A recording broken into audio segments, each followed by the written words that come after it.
Will I freeze in the face of a violent confrontation? Well, it's a very common question, and in fact, it's one that I get asked all the time. Am I going to freeze if something happens?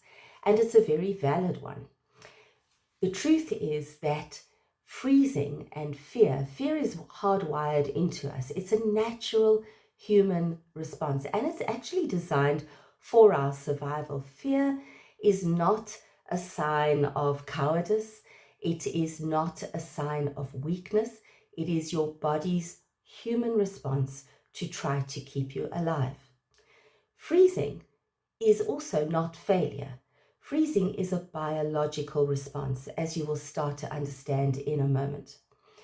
And so the good news is that you can train your brain and your body not to freeze. You can train your body to react in an entirely different way.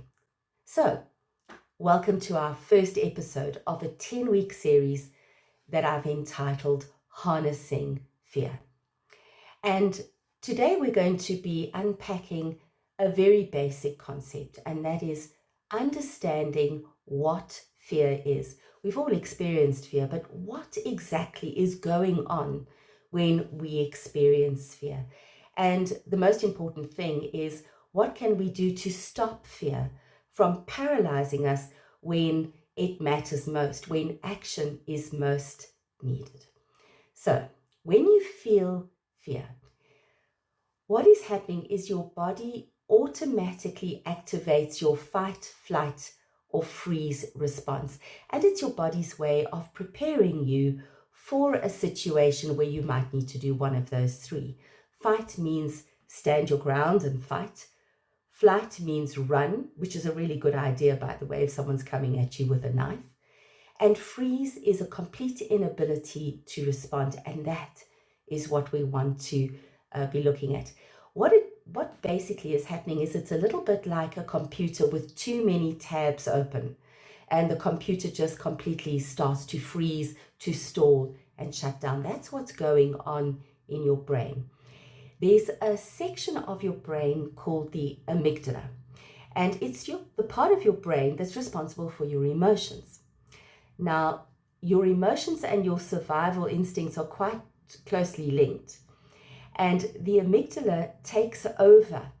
Your prefrontal cortex is the part of your brain that's logical, that's the decision-making part of your brain, and that shuts down, and your amygdala starts to take over. And that's why people freeze. It's not weakness. It's just a momentary loss of control over the prefrontal cortex, where your logical decision-making seat sits. So the other thing to think about is that freezing is not permanent. You can train your brain to respond differently to it. And that's what this series is all about. Fear doesn't have to control you at all. And with the right tools and the right mindset, you can learn not just to experience fear, but to harness it in a positive way. Imagine facing a situation that would normally terrify you, and you can take hold of that fear and make it work for you. That is a very, very valuable tool.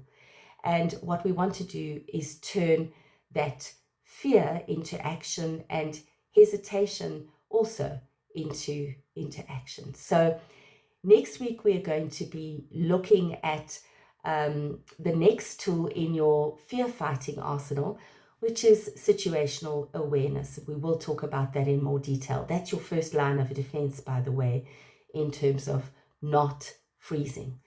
But trust me, next week's episode is one that you're not going to want to miss. Thank you so much for listening.